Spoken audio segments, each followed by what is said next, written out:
Hello, friend. Welcome, everyone, to Almost Cancelled. I am Peter, that is Connor, and we are here, of course, to talk about Mr. Robot, Season 4, Episode 9. It's called 409 Conflict. So, full spoilers for the episode, as always. And, I think after 2 episodes ago, after the play episode where we had the big reveal about what happened in Elliot's past, we kind of had this moment where we went, geez, there's 6 episodes left, right? And likewise, at the end of this one, which has a lot of climactic stuff in it, I went, there's 4 more episodes left. Do you know what is interesting? I was about to say, because I don't know if you remember, originally, this was going to be 2 seasons, and then Esmail was like, do you know what? I haven't got enough material for 2. Can I do 1 slightly longer season? You think this was the finale, essentially, of what the 4th season would have been? I do, yeah. Yeah, I can see that. Yeah. Well, it was right then to say that he only had 4 more in him. If there's only 4 more episodes left, he was right to say, you know what, that's not enough for a season. That's just... Although I have to imagine he probably rejiggered things a little bit. Some things would have moved around. Like some of the episodes that we've had already in this might have actually kind of ended up been in... Yeah, the dramatic beats of, say, I don't know, if not the reveal, maybe the Santa Drive episode, for example, maybe the dramatic beats in that one might have been a later thing. Yeah, like and I think we'd have kept the reveal with his father for before this, because I think that was important to have before this moment. But all the stuff that they're teasing about the other personality, I think that could have been in the stuff later. Yeah, we got some pretty big stuff on that, even right at the start of the episode, so we'll talk about that in a second. And something that we actually spoke about last week that you kind of emphatically went, nah, that's definitely not the case. I want to bring back up, because I feel like I might have been onto something. No, we'll dive in. We start off with Mr. Robot just walking through a hallway, and obviously at first you're thinking, is this him just leaving the... I mean, it couldn't even be at the museum because they went back to the Allsafe at the end of the episode. But is this just him leaving? Where is he? Yeah, somewhere. And he's walking towards the door. And I actually kind of called it a second before we actually saw the other side. You just sort of realized, wait a minute, he's going through it. Oh, wait a minute, there was a door. Door was a big thing. Even before he gets through the door, did you notice he had obviously it's just the way it was lit, but he had 2 shadows. I didn't notice 2 shadows, no, but which I think is interesting for one of 2 reasons. One, it's symbolizing the 3 personalities, right? And he's the dominant one at that moment, essentially. Or 2, it's something that I mentioned last week, the 2 different sides to Mr. Robot, the with and without the hat. Well, here's the thing. I have a problem with the term third personality after this scene, because it's not a third personality. That was an assumption made by us and everyone watching. I think third personality is completely incorrect in what to call what we're actually talking about here.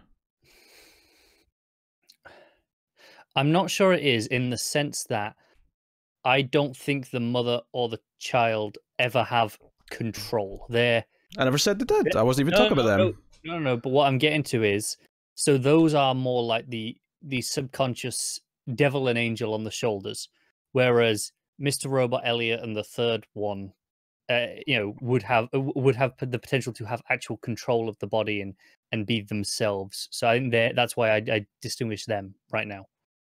And I'm not sure what you're going to correct on me, honestly, because I feel like that's confirmed what I was thinking, to be honest. That's interesting. Because, to me, all this scene said to me is that it's not a third personality. The third, as we were calling it, is just Elliot, who has the memories of everything. It's Elliot, the real Elliot, who has everything. Because what they talk about in this scene, the mum says to Mr. Robot, she asks him about, how's it going or whatever, and he says, it's not going to happen today, no point in waiting here now. And they kind of debate a little bit of how, you've let this go on too long, you have to fix this. And he's like, I didn't know what was going on. But then they get to a point where he's like, let us do the hack, let us finish this job, and then I'll try my best. And she says, how are you going to do that? And he says, I'm going to show him what he did. Which is a very interesting line in and of itself, because I immediately went, wait, what do you mean? What did he do? What did he do? Yeah. This is the first we're hearing about this, at least overtly. I mean, maybe there's some hints that we could go back and find, but and she says she basically starts talking about how this feels like it's pointless, it's hopeless, because he hasn't woken up since, and he cuts her off and says, "That's not true. He woke up for Darlene," and says, maybe she's the one who can help us. And to me that said, because we assumed that when Mr. Robot said to Elliot, that wasn't me, and he kind of looked at him worried, we kind of took this as, okay, neither of them know who they're talking about, and there's a third personality. This scene tells me that, no, Mr. Robot does know what this other person was. But it's not a third personality in the same way that Mr. Robot and Elliot are. At least the way I'm reading it right now. To me, because even the way they speak here, he's not woken up since, and he goes, no, he did. He woke up for Darlene. No. Here's the bit where it gets interesting. Is that I agree with you in that the what they are referring to here, the quote unquote third personality, is the real Elliot. The bit that I'm going to say is I feel like gave more evidence for something I said last week, is that the Elliot that we've known throughout the entire show is an alternate personality in the same way that Mr. Robot is. I mentioned we looked at that scene from 104, the prophecy dream sequence, and in that Angela said to Elliot, "You've only been born a month," or something like that. Oh yeah, no, I remember. I brought that up because to me, this Elliot was only born a month ago, because this version of Elliot who doesn't remember everything only came into being after the incident where he was locked in the server room and he had to go to therapy for it. Yes, but I think it's less just this is very, very similar to the Elliot that we're the normal Elliot with all the memories. I think this Elliot that we've been seeing is actually very different from that Elliot, and more different than we probably realize. This isn't as different as Mr. Robot is from Elliot now. This Elliot is as different from the real Elliot, is what I assume. What I think is, though, the Elliot we've been seeing is actually the third personality. The entire show is the third personality. So it's the real Elliot, the one that is asleep. Sure, you never said this last week. I am refuting that I disagreed with this because you never said that last week. I definitely said elements of this. I'm sure I did. If you did, you didn't explain it well enough. Okay, maybe not, but because I do not recall any of this. Yeah, so what's weird about this, though, is I feel like we're essentially saying the same thing. You're just tied heavily to phrasing it the exact one way. I think it's... Even though what I'm saying is exactly the same thing. It is, but the point that I'm disagreeing on right now is you're saying, you don't like the phrase third personality. And I think you can't disagree with me saying I don't like something. No. I don't disagree with the fact that you don't like it, but the fact that you think it's incorrect to say that. What I'm disagreeing with there is, I think it is correct. We're just referring to the wrong one as the third personality, and also, I think we should continue using it just for convenience sake because that's what everyone else is doing. No, the real Elliot. We have Elliot, Mr. Robot, and the real Elliot. There you go, easy. Sure. The true Elliot, the alpha Elliot, whatever you want to call him. This is broken Elliot.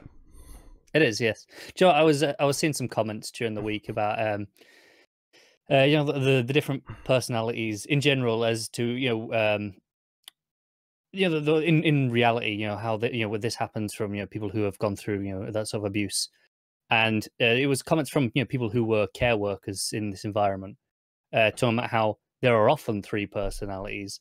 One usually deals with the anger, one deals with the pain, and one is kind of the core standard. And it's interesting that Mr. Robot is very clearly anger, and I think the Elliot that we've been seeing through the show is would very much represent holding on to that pain, even though he hasn't remembered it. The entire show has been how depressed he was from the very start, and he was taking morphine just to cope. So I thought that was just some interesting stuff that I read. Yeah, the opening scene is clearly them talking about the real Elliot kind of re-emerging. And again, going back to the idea of it feeling hopeless, but, unlike when he reacted initially, when Elliot confronted him about it, about who, thinking it was, Mr. Robot had heard this conversation with Darlene, but no, there was a third. His demeanor here is completely different. It's one of hope. It's one of, no, that was actually a sign that things might get better. I think, when what we read as confusion and, from both of them, we assume Mr. Robot didn't know what was going on either. I think it was more confusion that he was unaware that it had happened. I'll go one step further. I would say it's, I mean, maybe confusion, he's unaware that it happened, but I'd say it's more confusion because he didn't expect it to happen. He's surprised that it happened because it's been so long. He's surprised that, wait a minute, oh shit, this actually happened. There's a chance. Like, we're on a path to recovery, or we're on a path to something. Yeah, so then we go to the hotel room where Darlene's waiting. Her hair's all wet. She's clearly, cleaned up that bloody wound she had from last episode. And Mr. Robot comes in, just Mr. Robot. It's not like one of these situations where we're spotting between them. Elliot isn't here. He's not going to appear for a while. In fact, there was a point in this episode where I thought he might not appear at all. Yeah. We went far enough that I was thinking, oh, maybe this will be the Elliot free episode and it's just Mr. Robot, because he can't deal with any of this. So Mr. Robot's taken over for the time being. And Mr. Robot even narrates, and that's obviously something he's been doing all season. But Darlene's pissed at him, demands to know what took him so long, where he's been. He's like, oh, I got sidetracked, just give me a break. Night's not exactly went as I planned. And she's like, hey, do you want to hear about the night I've had? And he's like, hey, it's not a pissing contest, sweetheart. And what I love about this is that even before I see her reaction, as soon as I heard the word sweetheart, I went, she's going to know exactly who this is. She's going to know. Well, no. You're jumping the gun there. We have never had Darlene acknowledge in this way that she knows who Mr. Robot is. Have we not? No, she is never ever, and in the way that we had Vera a couple episodes ago, have them switch and then acknowledge that they switch personalities. Darlene has never done that. Now, admittedly, given this scene and the idea that she's clearly aware that this can happen, it makes me very curious. Again, recontextualizing past scenes and is she aware of which one she's talking to? My instinct, though, from this moment is that he's never been overtly obvious that he's changed in front of her for most of the show, and I'm wondering if her recognizing this is actually from before, because we know he's had spells like this from before the show, where he forgot things and he had Mr. Robot around, and it makes me wonder if her recognition here of Mr. Robot is actually dating pre the show. It's not something that has been going on through the show for her. It's possible. I am thinking, though, in season 1 in particular, she was interacting with both Elliot and Mr. Robot quite heavily as independent personas. So I wouldn't be too surprised if, I don't recall the detail, but, at some point Elliot has filled her in afterwards, or she's figured out the pieces herself and gone, okay, she's kind of, oh, those ones were Mr. Robot. Some of that's a pretty big assumption. So her saying, why are you here, clearly knowing that it's not Elliot standing in front of her, was a huge moment. I was kind of, on the edge of my seat here, because it felt like it was harkening back to, again, pre-show stuff. It was harkening back to their relationship prior to the events of the show, and I was, that's felt like a big deal to me. Someone can try and correct me if they want, but I really don't think she has ever acknowledged this, ever. You could be right. Like I said, I don't have a firm memory of any time she explicitly has. It's just, for whatever reason in my head, she has been aware. But again, I'm not confident enough to argue on that at all. Yeah, I genuinely, I don't think she has. This is the first time she said, outright, oh, I'm acknowledging you're someone else. And she never calls him Mr. Robot. Maybe she has a different name for him. You might not know the name, but I think she's clearly aware of the personality shift, if nothing else. Hell, this could be something that she just knows from when he was a kid, or this could be really dating back. Potentially, because as we've proven throughout this season, Mr. Robot in some form has been there since he was young. Yes, definitely. At the time of the abyss. So, now this was a big deal to me when he said that, and I kind of smiled, because her reaction to me, because I was expecting the reaction of, you don't sound like Elliot, but her reaction wasn't that. It was why are you here? She already knew. She had enough information to ask the right question. And he won't tell her what's happened. He just makes it clear that he needs to be here right now. Because she asked where's Elliot. She asked where he is. And when she's demanding to know exactly what happened, he just says he needs to be willing to tell you when he's ready. And he's very kind of soft when he says this. He's not being his usual argumentative self. He's very sort of understanding and just trying to make it clear, no, this is kind of his thing to tell you. I can't pass this on. So, and then Price shows up. He's got a USB stick. He's got a sort of last request, as it were, before he goes to this meeting. And worth mentioning, this hotel's across the street from the meeting, as previously planned. And Price, or Mr. Robot's like, hey, like, this is a bit late to be making demands. He's like, this is not a demand. This is basically a favour. And it's to do with the White Rosie's device, the machine, the project. So everything's on this USB stick. And when kind of prodded as to why this is important, he says because it was important to Angela. It was her wish to kind of destroy everything. And it was at the very end when he... At the very end, yeah. So, and of course, Mr. Robot doesn't really put up much of a fight. I'm really liking these past couple of episodes, really seeing a different side to Mr. Robot. Like, him kind of softening up and being more understanding. Last week when I mentioned, with and without the hat, I think this is why it feels like it's possible, because it is so jarring when you go and watch some of those previous experiences with Mr. Robot. It didn't feel like he was protecting Elliot in those ways. He felt antagonistic at points.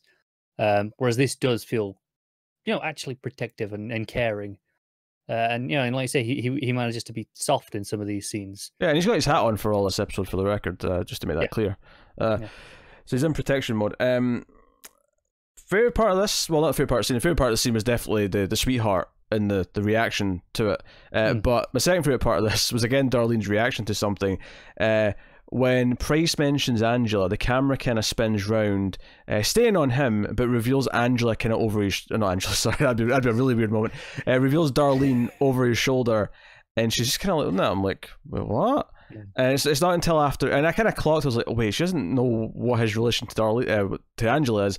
And we were doing that a lot at the start of the season. I know. And it's because we've not really talked about Angela as much in the last few episodes. So Price leaves, and she's like, why does he know Angela? What's going on? And he's like, I'll fill you in. And it happens kind of off camera, but I'm like, yeah, there's a lot of stuff coming up here. And I was so excited about Elliot seeing Darlene again. And it does kind of happen over the phone later a little bit, but there's still more to do, obviously. I can't wait for the full conversation. But that's not to say that I was disappointed in all this, because Mr. Robot, like, her realizing it's Mr. Robot and talking to Mr. Robot as Mr. Robot, and also them talking about Elliot in the way that he's like really implying something big went down, but he can't tell her. All of this had me on the edge of my seat emotionally. I was into all of it.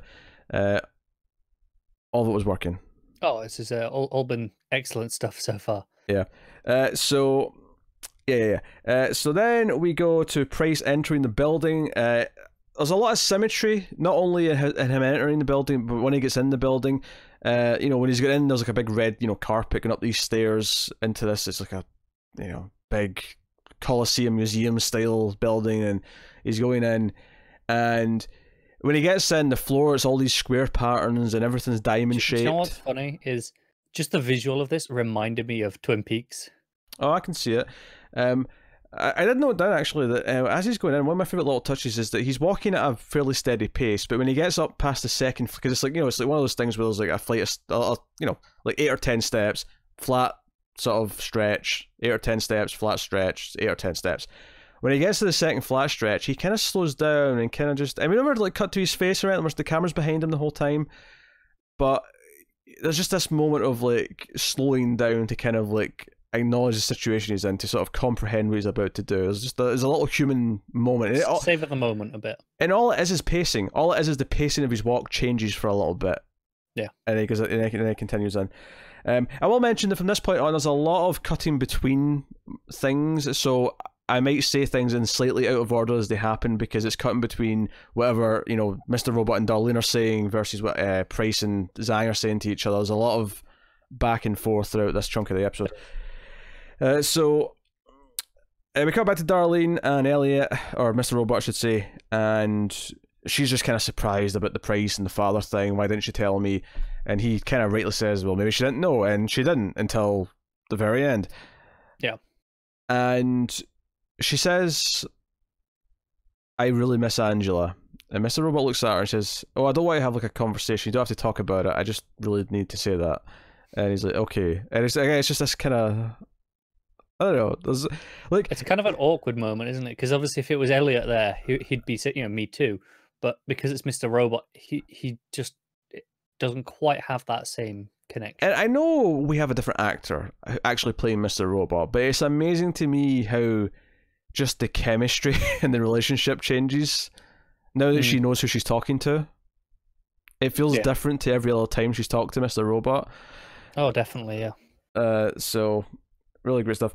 White Rose is kind of smug, thinks he's clocked the plan, or at least there is a plan, and he's, you know, because Price knows that he's suspecting something. He's kind of like, you know, and his plan is to stall White Rose as much as possible, to stall Zhang, because they have to do this whole plan. I'll explain the plan later when there's actual things going on. They're going to get phone numbers. Yeah. So, and Mr. Robot is kind of realizing something's fishy here. No one's been in and out of the building. This is weird, but there's still tons of security. So someone important's in there. He guesses that White Rose is in there, and is like, okay. And he's like, what would Elliot do? And he starts looking up things. And they use basically Tyrell's invite. They go to Tyrell's inbox and find out that, the meeting place was changed. It's at this other place at Broadway. So Darlene's like gearing up. We need to go. And he's like, no, I'm going to stay. I think White Rose is still in there, and we need her number as well, so I need to stay here and get that. Darlene's not happy, but my favourite little touch here is that when he first suggests they need to split up, and Darlene says, but what if something goes wrong with the plan? There's nothing special about that line. It's her delivery. Her delivery of that line, her voice kind of quivers as she says it. She's terrified that she's splitting up with Elliot again, and that something bad might happen to him. And it's all in the delivery of that one simple sentence. It's so good. It is. It's fantastic acting. This show has been great, having just fantastic actors top to bottom. This episode is no exception. Yep. So Zhang asks, what's Elliot's plan? He offers him a painless death. We'll take you home and give you an injection, and you'll die quietly in your sleep. He even says that, I was going to let you retire and just live out your old age as a gift. Yeah, I like how even before you get all this, Price is just like, just cut the shit. I'm too old for this bollocks. Just let's have a drink. Yeah, there's some a little bit of the bubbly out on the table, and Price starts drinking. Which actually one of my favorite things throughout this next section is Price sort of letting himself get drunk, because I quite enjoy a couple of his reactions whilst he's intoxicated. It's just he's accepted his fate at this point. And he's like, might as well go out with a bit of fun. Well, it's more, but it's got this extra sort of thing here where he's going to enjoy, because he's expecting to die. He's expecting to not come out of this alive because of who he's dealing with. But he knows that he's assuming the plan goes to plan, basically. He's going to get to rub this in, and he's going to enjoy dragging this out and throwing it in Zhang's face. And he does come across throughout all of this. He has that moment of fear near the start. And when Zhang's like, hey, I was gonna do this the nice way, but you know what we do, and you're gonna go through that. And he does look a little bit scared then.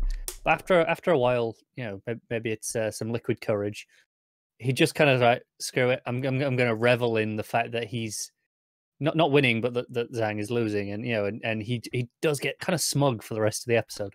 Yeah, because Zhang's smug at first, and it's actually the first time Zhang kind of drops his smile a little bit, is when, because he explains that the meeting's happening elsewhere, and right as we speak, Tyrell's impressing everyone, all the Davis group with his smile, and then Price is like, nah, I'm pretty sure your golden boy's not going to be there. And he gets very concerned, and they're looking for him. They're looking for Zhang's like, what the hell did you do to him? He's like, honestly, no idea. Might be dead.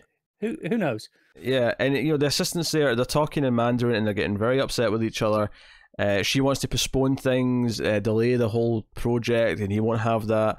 And then she shouts out in English so Price can understand her. He's beating you.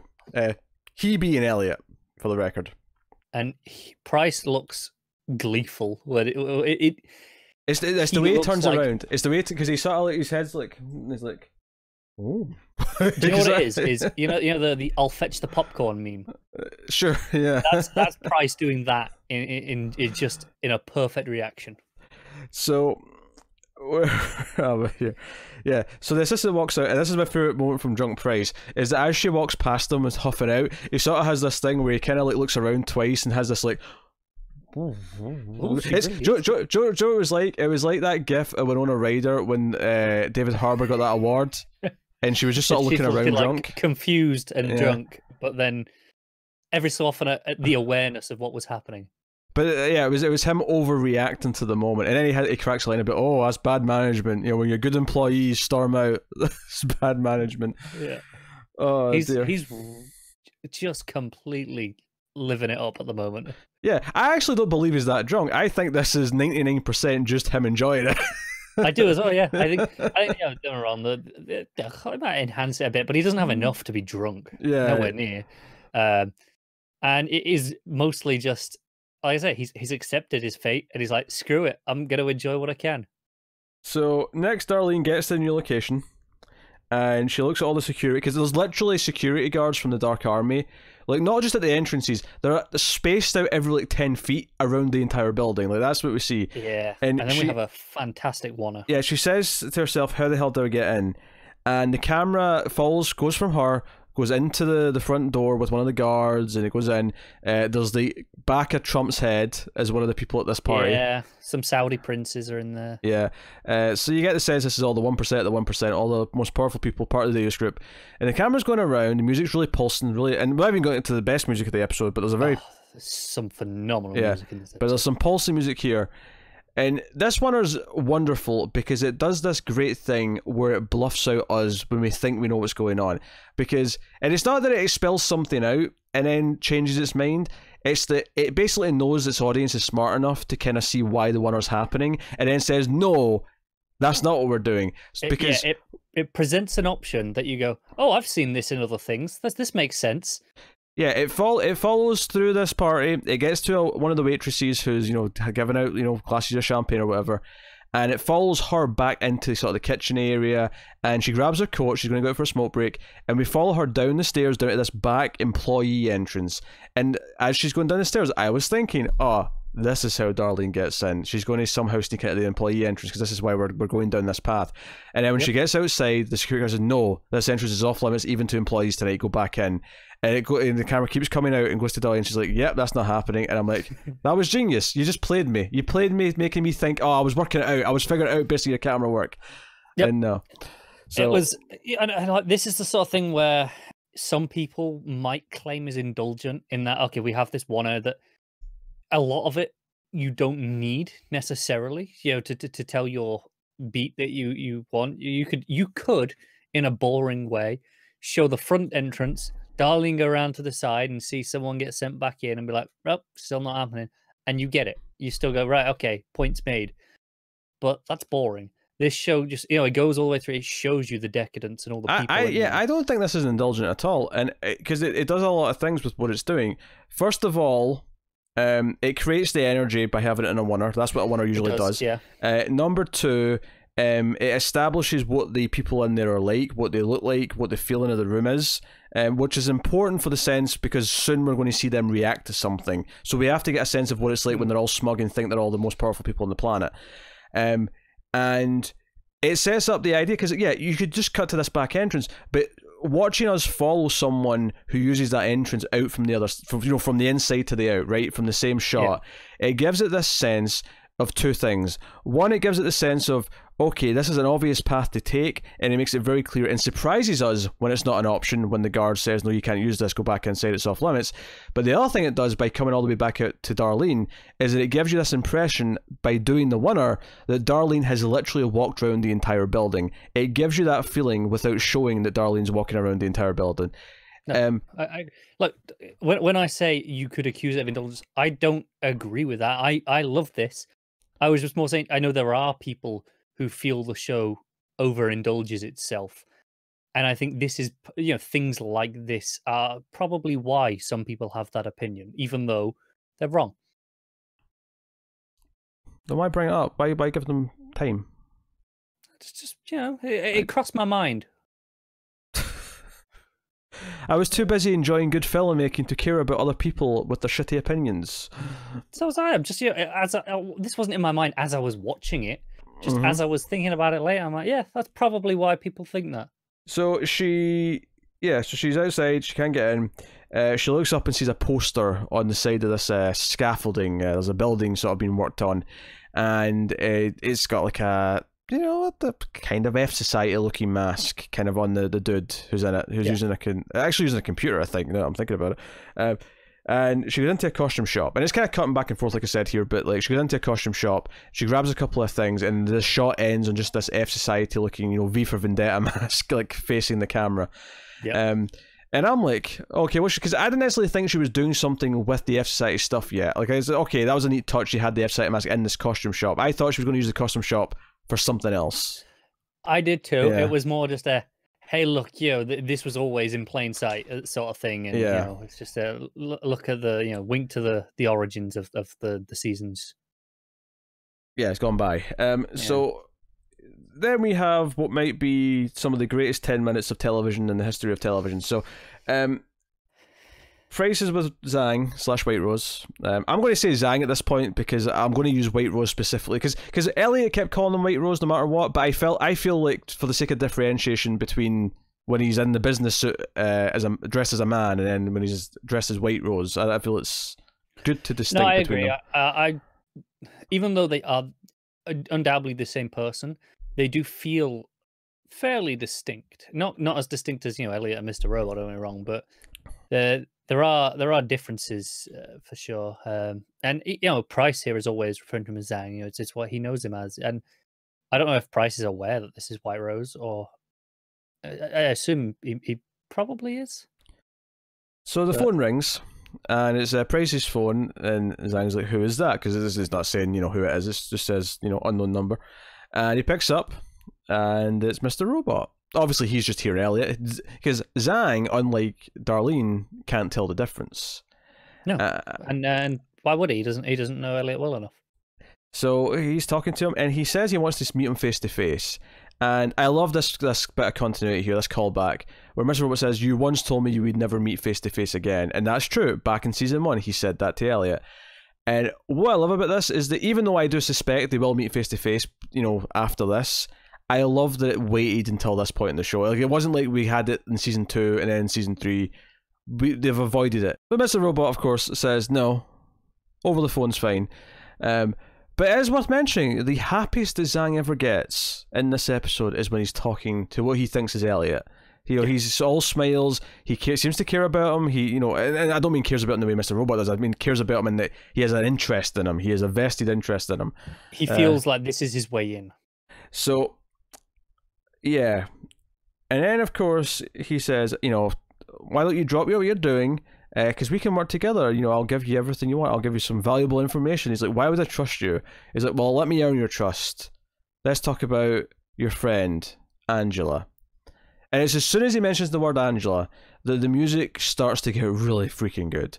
There's this. It's basically Angela's theme, because we've heard this before. Not quite this context. Not like this, but we've heard. But the actual melody that's playing over the pulsing, we have heard before. Yeah. And I do. In fact, speaking of Price's reaction, so this was not a funny reaction. As soon as he mentioned Angela, Price kind of like perked up as well, and it was a very he was getting interested. Yeah, and then he claims that Angela is not dead. He claims that Angela, and this is kind of genius meta writing, because Esmail knew we were all going to sit and go, "Well, if she's not dead, what if they faked it? You know, they could fake this if they wanted to." Which is why, because we spoke about this in the first episode, which is why it was so important that they showed us it as explicitly as they did. Yeah, but even then, Photoshop is... Oh, no. But I mean, they showed us the gunshot and her falling, which is why, you know, it seemed pretty convincing. Well, it did, but that's the beauty of this, is that later on, Price even says, "I saw you drag her body away, and even I wanted to believe what you were saying." He's so charismatic when he does these speeches. Yeah, so he's given this speech. He's saying she's alive. I know he done it. Zhang's at his happiest at this moment when he thinks he's like hooking Elliot in. He's there going, "I've got it. I'm winning." And he's like, "I can take you to her," and you know, because you know, he's saying this, and as we do this around this time, Mr. Robot stands up, because up until this point it's been Mr. Robot, and he stands up, and the camera's directly behind him, and he's got the phone to his ear, and because of the shot, you know it's going to... I actually didn't think it was going to cut away. I thought it was going to snap to Elliot in shot, which is something we've never done before, but I thought it was going to do it here. because it was like, no, you're going down this path of Angela, you're hitting this emotional chord.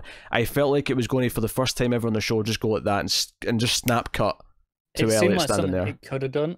I think I prefer the fact that it didn't, personally.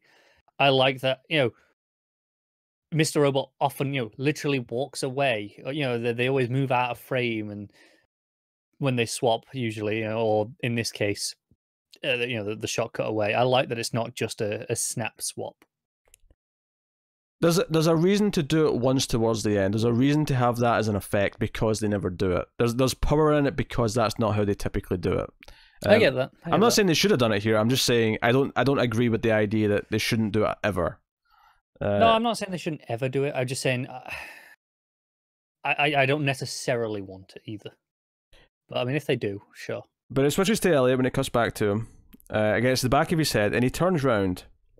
And even Elliot's body language, like, Malek's acting in this show, especially this season, has been fantastic. And his body language here, this hopeful kind of sadness that he's got going in this scene, with the tear going down the eye and all the rest of it, like, even just the way his shoulders are sort of like differently slouched to normal, like everything about his posture is different. Yeah. And it told a story. It told a story just through his body language. So, and that music's still going. That music's just great. It's still going, by the way, at this point. It's through all of this, yeah. So I can show you, what he showed her. He's saying I can show you what I showed Angela. I can show you a world without your pain and regrets. At one point, he uses the word reset. And what were we talking about last week? We were talking about how this show ultimately, and I don't think that I have not changed my opinion on this. I think, if anything, this episode just confirmed everything I felt last week about what this show is really about. It's about accepting the pain of your past, but not being defined by it, and not obsessing over it and moving forward. Right? That is ultimately what this show is going to be about. And Angela, Angela fell victim to those. She did. Yeah. To that. That's why Angela was defeated and why she was used by White Rose. He dangled it in front of her, and now he's dangling it in front of Elliot. And I actually thought for a second, I genuinely thought here that because I think that's the final point of the show, is that lesson, I thought that Elliot might for a while go down this path. Like, he might actually give in here, and we would go down a bit of a plot before he eventually made the right choice. Now, he didn't, obviously. Honestly, I think after the final beat of last episode, that didn't even cross my mind as a possibility here. That final beat with Mr. where he says no, I wouldn't change things because otherwise we wouldn't be here, and who we are now.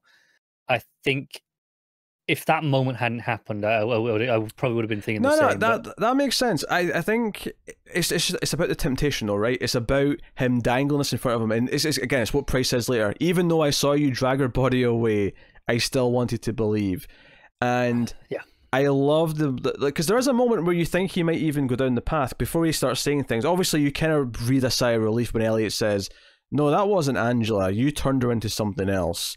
And it's not even that Elliot disbelieved. Like Price said, he wanted to believe, and he's seen the proof. I don't even know if it's that Elliot doesn't believe Zhang that this is somehow possible. I think he is like Price, going, "Is it possible? Could it be? Could it be true?" But again, he just learned that lesson, last week with Mr. Robot of though everything that's happened has to have happened. Yes. Yeah. So I think that's in terms of believing it, it is still powerful. I think that's why this works even more. Is that when he does say no, it's stronger because he kind of does go, maybe this is possible, and still turns it down anyway. Yeah, maybe. I don't know if I'm ready to say he does believe him or not. Because I don't know if part of the lesson that he did learn, it maybe is like finally convincing him that there is no changing the past, and that this isn't possible. But Zhang or White Rose is obsessed with the past, is obsessed with changing things. At least everything we see implies that based on his machine. We've been talking about time travel and alternate realities for a while now, and season 2, all of this just fed into that, as kind of feeling on the money as to one of those options. It definitely mentions alternate realities, I think, at some point in this episode. So maybe it leads more towards that one. But I mean, he talks about reset, which generally you'd associate more with time travel. So Who knows? But yeah, he says you turned her into something else. That wasn't Angela. And Zhang's like, no, let me show it to you. Let me let her tell you herself, kind of thing. And it's at this point where Elliot gets a text from Darlene, that says turn on the TV. And he turns on the TV, and he's still listening to Zhang rattle on as this is happening. Music's still ramping up, and then what pops on the TV? But F Society. Released a new video. Darlene in an F Society mask with the voice. And again, and what I love about this is the music's kind of evolved at this point, and it's kind of moved away from the classic Angela theme that we recognise. But given some of the dramatic beats that we get to later in this episode, it does make sense to me that this triumphant music that plays is an evolution of Angela's theme, because it ties into something that Price says later. But this is playing, and basically she says, oh, I'm here to reveal the Deus group, and the 1%, and they control everything, and they're all located at this building right now. So you can go and pay your respects, and they control everything, and they've done this, and they've done that. And it's this, the funny thing is that the F Society videos back in season 1, which this is definitely sort of giving you that hit of nostalgia for this, like, hey, remember all this in season 1? But in season 1, they were kind of this creepy, like we don't know if we can trust them, like maybe they're the bad guys, should Elliot be, like there was a lot of like doubt with them, right? There was, yeah. This felt triumphant. This felt like, it was like F Society. Like that's what it felt like. Oh, definitely. And it's one of those things that, with the the news stations reporting on it, in the timeline of the show, it's only been maybe 6 or 7 months since F Society stopped, posted the last bunch of videos. So this doesn't feel like too out there either. It's like, yeah, sure, they could post one a few months later. Yeah, they're still remembered. Zhang is furious, of course. And then we get a phone call between Elliot and Darlene. And Darlene recognizes that it's him and even says, Elliot, I'm glad you're back. Yeah. And it's a really touching sort of small beat. And this was like the one little bit we get of like, oh, like, okay, we're not having the conversation yet. And part of me actually thinks we might even get it until like the final episode. Part of me thinks we're going to get some sort of extended Elliot Darlene like open maybe all in the finale. I have no idea what the next episode is at this point, because you know what the thing is, for the last few episodes we've kind of known this Deus group meeting has been what we've been building to, right, for a while now, and it's been like, okay, well, we're on the day of, so it's got to be close. And now it's done, so what exactly are we doing next? We'll get to my thoughts on what's coming next later. But yeah, so Elliot realizes a cell tower and he needs some time, so buy some time. He's going to basically hack into the cell tower and look for White Rose's number, and then somehow rule out all the other numbers that are in the area and lock it to him. Which he does with the help of Darlene, who's on location, of course, at the other building, and and basically we see the reactions as the video is playing of all these Deus members, like sort of seeing their phones and being outraged and demanding they want to leave. And Darlene's plan here is that she actually hacks into the car park that's in the building, and all the bodyguards who and the drivers who take these big rich people to their jets and whatnot, she traps them in there. So when they all get calls saying, hey, come and pick me up, we're leaving right now, they all can't get out, which delays them a bit. I loved even just seeing on the phones who was phoning. Like, some of them it was unknown number. So there was one that just said boss, but they all had like different. Obviously depending on whoever their boss was, had instructions to put it under certain things. Some were clearly told, do not save this number. Sure. And then some of them, like whether it was boss or some other word or a name, might just be down to how that employee sees them. Like, is it impersonal for them? Did they just put it in as boss? Did they put it in as I don't know, buffoon? Like, yeah. In fact, Zhang, I'm pretty sure Zhang called Trump a buffoon. He doesn't say his name, but when he's on the phone trying to like calm someone down, he's like, don't listen to him, he's a buffoon. Like, I was like, yeah, that's probably Trump. Probably makes sense.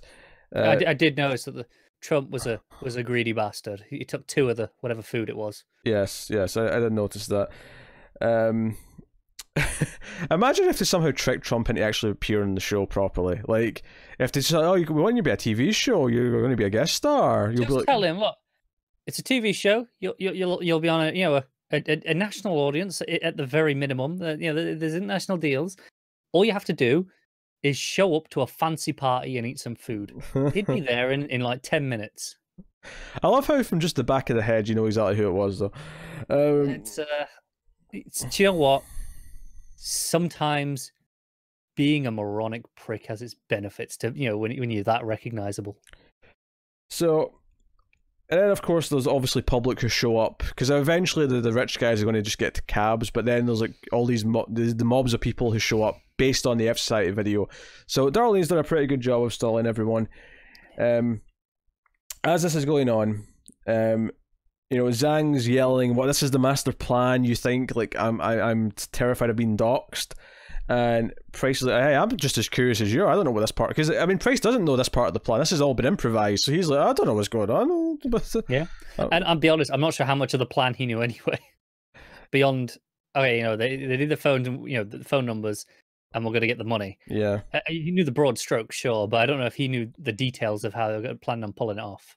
And then when we come back to them, Price points out that, you know, he never really liked Elliot, but Elliot does bring something to the table. He says Elliot Alderson is the only person who actually is able to hurt you, like really hurt you, and clearly you believe that too.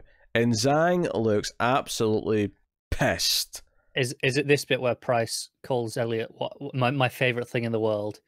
Pipsqueak in a hoodie? Pipsqueak in a hoodie. I think that was earlier, actually. At one point, it cuts to them for a really quick. I didn't even note it down because it was just a quick cutaway to them. But it cuts back to him. He's like, "All this fuss over a pipsqueak in a hoodie." Like it's like one little moment on its own. It's fantastic. I've seen the memes of, you know it's the, you know, from the event, you know, from the Avengers. You know, we have a Hulk. We have a pipsqueak in a hoodie. So Price and Zhang are outside. They're leaving, and Price is kind of, you know, taking in the cold air. And he's like, you know, I almost let myself believe you about Angela, even though I saw you drag her body away. I wanted to believe you, and the power of that promise. That's what Angela felt. That's how you seduced her. Was the power of changing the past, and brings up that, you know, you sort of feed on this desperation that people have to rewrite their past, to have their past rewritten. That's what you promise people. But it didn't work. You weaponize it, but it didn't work. And then he says the most important line of the whole episode. He says, Angela lives on, and the people that love her, who have just been enthused or just been, you know, sort of railed up to turn the tables to destroy you no matter what.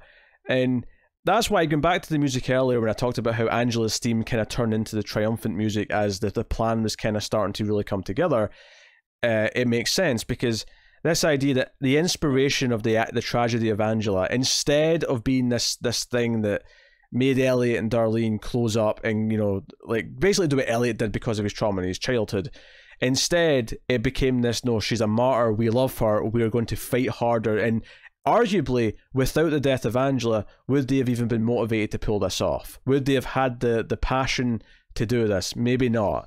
And it's this idea that her death does matter. You don't get away with this. She might be dead, but in doing this, you have destroyed yourself, which is actually what Price kind of goes out to say. You did this to yourself. And by the way, throughout all this, I've kind of glossed over because it is all just details, but it's the hacking of the phones. You know, Darlene's like scanning them all when she's got Elena's site, and then Elliot gets the number and gives it to her, and then she confirms the right number, and then they do the bank thing. It's still very tense because she's got to do it before they all leave. And it's very good in the moment. It's just there's not a lot to talk about in terms of it's just great tense filmmaking. Yeah.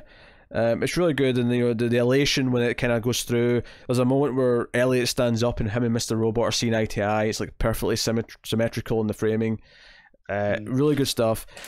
And you know, Zhang eventually gets this text, and you know, Price is like, "Well, if it's what I think it is, we're broke." And you know, Zhang says it's over, and he's like, "Yes, I believe it is." And he's got a smile on his face.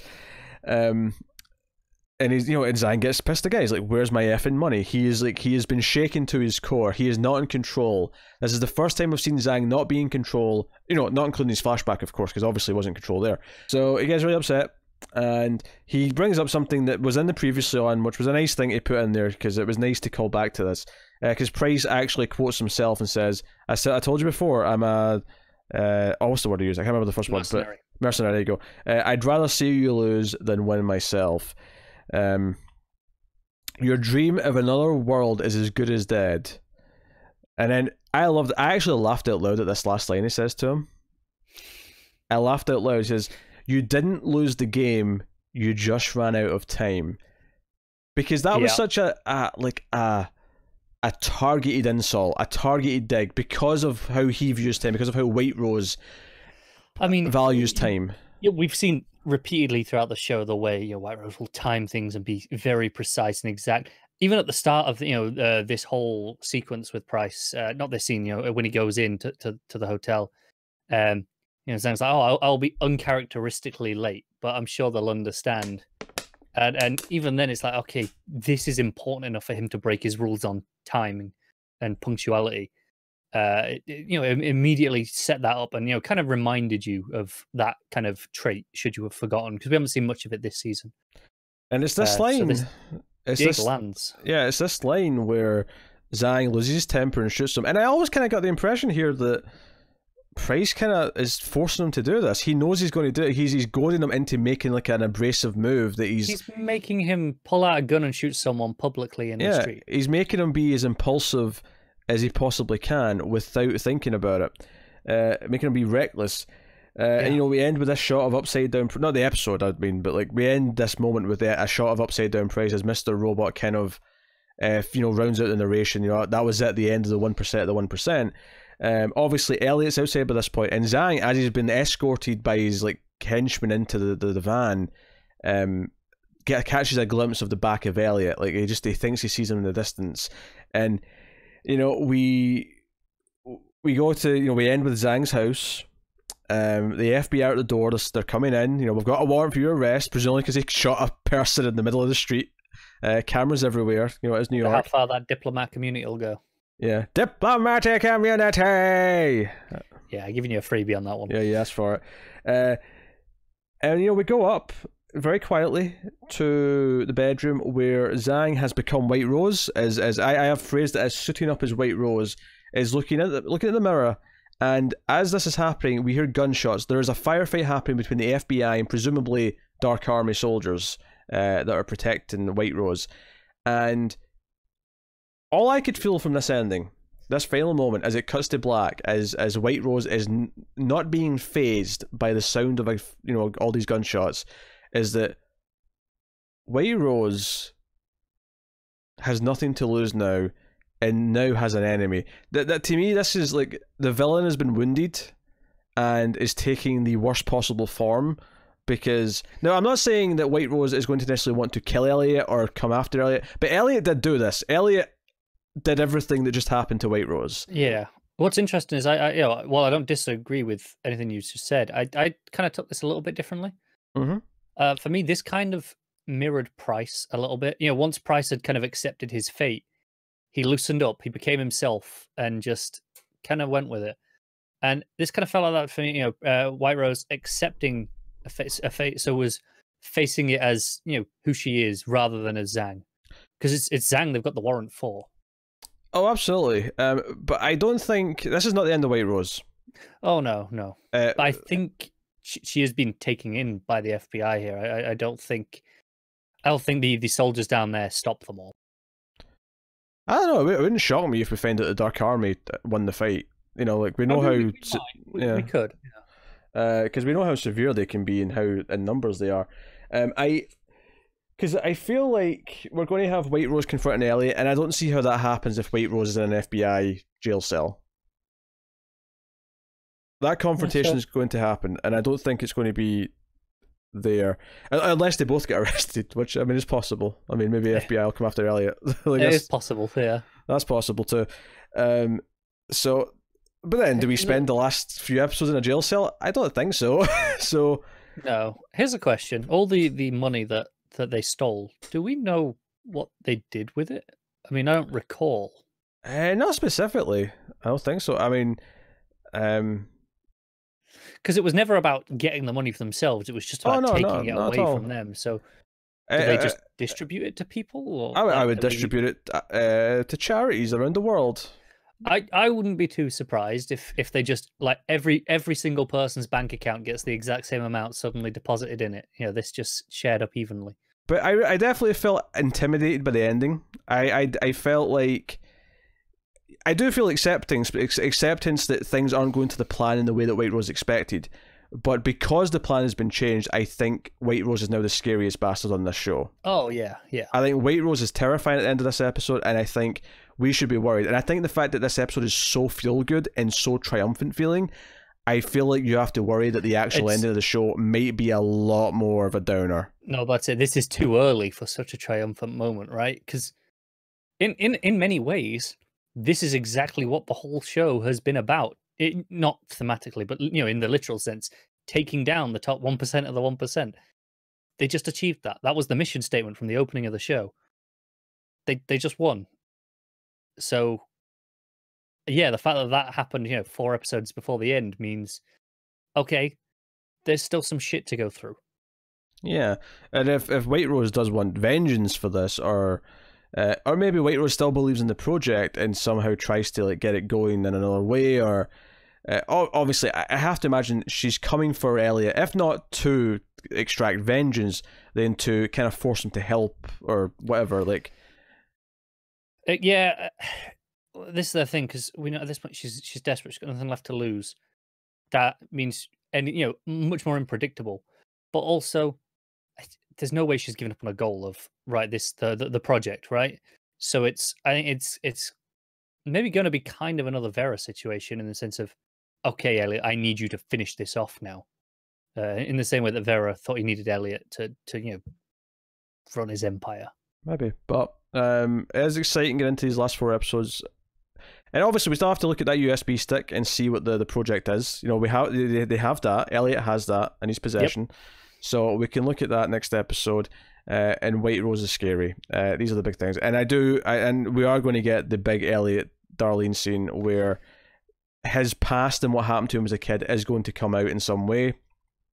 Or be spoken about, because you might know, but be spoken about and addressed that he's only just remembered it again in some capacity. So I'm expecting that. A lot of big things. Do you remember a time on the show when Joanna was the scariest thing? But 4 episodes left, and it's hard to judge what the plot of the 4 episodes is going to be. There's a few specific things there that I've mentioned that I'm expecting, but I expect a confrontation with White Rose and Elliot. I'm expecting Darlene and Elliot to have their heart-to-heart or some variation of. I'm expecting that USB stick and to sort of learn a bit more about White Rose's plan. And Esmail's promised that by the end of the episode, most things will be answered, if not everything. And end of the show, I assume you meant there. End of the show, sorry, yeah. So, I expect to get a lot of those answers. So, but the actual plot and how it's going to play out over these last 4, I have no idea. Yeah. I have no idea, and that's perfectly fine. If this sticks to landing, this is easily already in the top 5 shows of all time. If it sticks to landing, it'll be vying for top 3. Yeah, pretty much. That's why I tweeted earlier. We're doing our top TV shows of the decade soon, and not to spoil my list, but this is going to be pretty high. I would expect so. But that has been Mr. Robot, episode 9 of season 4. We have 4 episodes left, and what they could be after this is something else. Does it finally go science fiction in the last 4 episodes? It's kind of nice to have a bit of a unknown quantity of what next, because we've had this meeting as the driving point for most of the season, so it's like, well, what now? So here we go into the final stretch. So that has been episode 9. So let us know what you think of the episode in the comments below. Like and subscribe, all that stuff. Get us on the Twitters at mailed_fuzz for channel updates. If you want to support the show and everything we do here and keep all the content coming, you can do that in a couple of different ways. You can rate the podcast on Apple Podcasts, give us 5 stars. More people will find us that way. Any interaction on YouTube does help, liking, subscribing, commenting, all that stuff. You can, of course, support us financially over at patreon.com/mailfuzztv. You can do that for as little as $1 per month. You get bonuses, outtakes, you get bonus episodes of some of the movie podcasts that we do. The higher tiers, you get voting rights for some of the shows, and you get producer credits and so on and so on. So go and have a look and see if you want to do any of that. Get us on Twitter at mailed_fuzz for channel updates, and check out other stuff that we've got going. Right now, Watchmen's on. Me and Tara have been reviewing that. Me and Connor, of course, have been reviewing The Mandalorian. Coming just next week, The Expanse. is back. Wait, is that next week? It must be. You might be right. It's kind of crept up on me. It must be next week because we're on in December. Yeah, it is. It's just over a week away. That's great news. Yeah, season 4 of Expanse, which is a great show. So if you haven't watched Expanse, all of it's on Amazon Prime now. Catch up in the next week and come back and watch season 4 with us. You really should. It's great. Yeah. So look forward to that. But that is us. So thank you once again for watching or listening. We always appreciate it. Keep watching TV, guys. Have you got any vanilla?